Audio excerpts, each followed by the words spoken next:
Les titres principaux. L'Éthiopie affirme que le propos menaçant d'Al-Sisi n'aideront pas les négociations sur le grand barrage de la Renaissance hydroélectrique.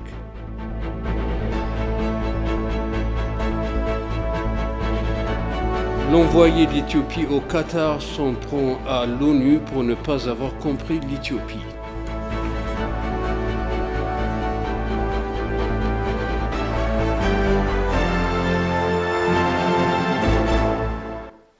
Bienvenue chers téléspectateurs sur EBC, c'est moi Zalal Amourkan avec le journal. Alors que les négociations entre l'Éthiopie, le Soudan et l'Égypte sont en suspens, une remarque flagrante d'Abdel Al-Sisi d'Égypte au sujet d'utilisation du Nil semble provocante. Répondant aux commentaires audacieux du président, le porte-parole du ministère des Affaires étrangères de l'Éthiopie, l'ambassadeur Dina Mufti, a déclaré que l'Éthiopie ne céderait à aucune autre option que la négociation. Sisi a déclaré qu'il y aurait de graves conséquences régionales si l'approvisionnement en eau de l'Égypte était affecté par le barrage hydroélectrique construit par l'Éthiopie. En réponse aux remarques audacieuses du président mercredi, le porte-parole du ministère des Affaires étrangères, l'ambassadeur Dina Mufti, a déclaré que les deux pays n'avaient pas d'autre choix que de négocier pour parvenir à un accord. Dina a déclaré que le fait de lancer des commentaires menaçants n'apporterait aucun changement, mais nuirait aux relations. L'ambassadeur a déclaré que sa remarque n'avait aucune intention de méconnaître l'indépendance des Érythréens. Il s'agit plutôt de souligner les relations étroites et le voisinage des deux nations sœurs. L'ambassadeur d'Éthiopie au Qatar, Samira Zakaria, écrivant sur Al Jazeera, affirme que le soutien de la communauté internationale à la situation humanitaire au Tigré est loin d'être à la hauteur. Il ne tient même pas compte de l'intensification de la réponse humanitaire du gouvernement qui a atteint à ce jour plus de 4,2 millions de personnes malgré des ressources limitées, a déclaré Samir. Dans son article sur Al Jazeera, l'ambassadeur plénipotentiaire d'Éthiopie au Qatar, Samir Zakaria, a sévèrement critiqué que l'ONU et d'autres organisations internationales pour ne pas avoir compris l'Éthiopie. L'ambassadeur a déclaré que les appels de l'Éthiopie à la Société des Nations avaient été ignorés à plusieurs reprises depuis l'époque de l'empereur Haile Selassie. L'histoire semble se répéter après 86 ans.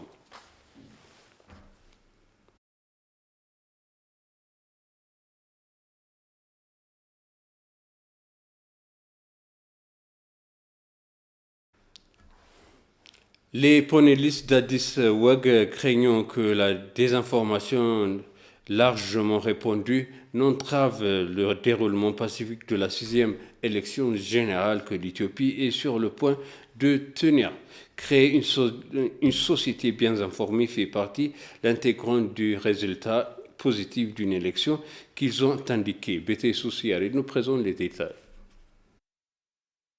Au cours de sa deuxième journée de délibération, Addis Dialogue discute du rôle des médias et de l'impact de la désinformation lors des 6e prochaines élections générales très attendues en Éthiopie en juin. Les panélistes craignent que la désinformation généralisée qui fait surface dans les médias sociaux et traditionnels du pays n'influe sur les choix des électeurs pendant les élections. S'exprimant lors de la discussion, Salomon Gauchou, un avocat spécialisé dans les questions liées aux médias, a déclaré que la transition politique pourrait faire face à des incertitudes si les électeurs sont induits en erreur par de fausses informations.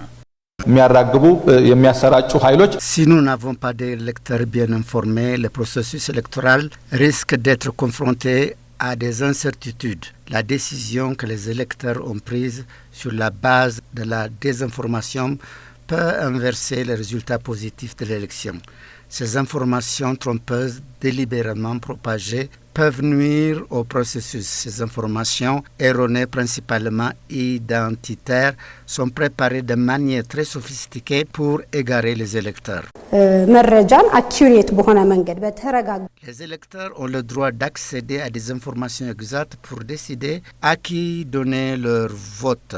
Une façon d'éviter les fausses informations est de rechercher des preuves et de vérifier la source de l'information. Compte tenu de l'impact de la désinformation, tous les enjeux, y compris le gouvernement, les partis politiques et les militants, devraient agir de manière responsable pour le déroulement pacifique de l'élection, a-t-il été indiqué.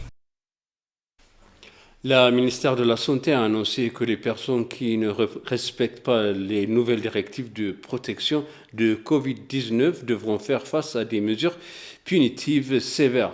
La ministre de la Santé, Léa Tadessa, a déclaré que l'augmentation de cas positifs au cours du mois dernier les avait amenés à mettre la nouvelle directive. Selon la directive, toute personne infectée par Covid-19 n'a pas le droit d'entrer dans le pays. Lors de la réception du don de vaccin Sinopharm Vaccine Covid-19 de Chine, la ministre a noté que le ministère mettra en œuvre la nouvelle directive en prenant des mesures sérieuses. Après avoir sensibilisé la communauté, la directive stipule que ceux qui ne sont conformes pas à la directive encourent jusqu'à 3 ans d'emprisonnement et d'autres amendes.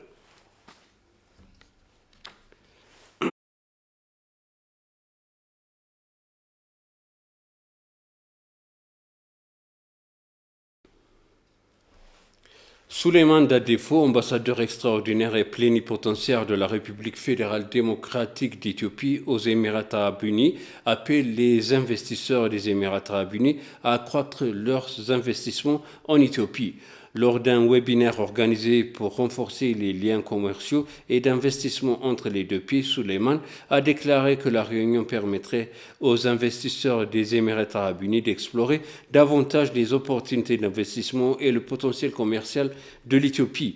La commissaire de l'investissement, Lélissé Némé, qui a participé au webinaire pour sa part, a déclaré que les renforts macroéconomiques, structurels et sectoriels entreprises par le gouvernement donneront aux inventateurs la confiance nécessaire pour choisir l'Éthiopie. À ce jour, 121 investisseurs des Émirats arabes unis ont investi dans des entreprises éthiopiennes du secteur de l'agriculture, de la fabrication des mines et des services avec un capital combiné de plus de 2 milliards de birrs. Ils ont également créé des emplois permanents et temporaires pour plus de 10 000 Éthiopiens.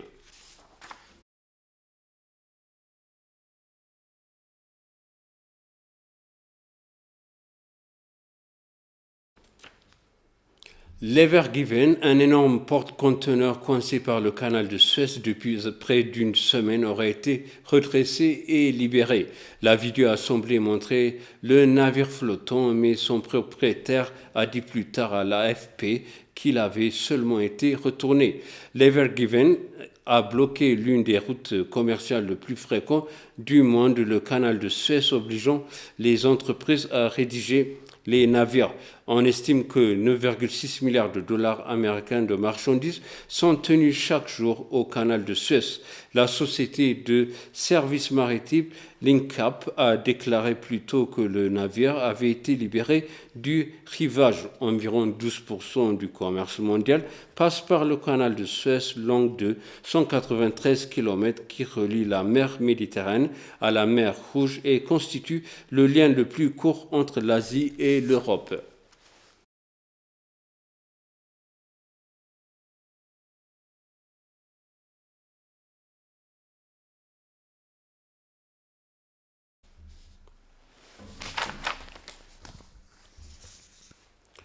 Je vous répète les titres principaux. L'Éthiopie affirme que les propos menaçants d'Al-Sisi n'aideront pas la négociation sur le grand barrage de la Renaissance hydroélectrique.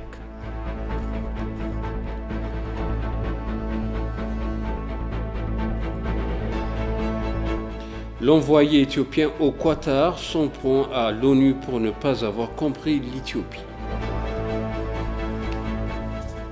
Chers téléspectateurs, ainsi s'achève le journal. Merci de nous avoir suivis. Excellente suite de programme.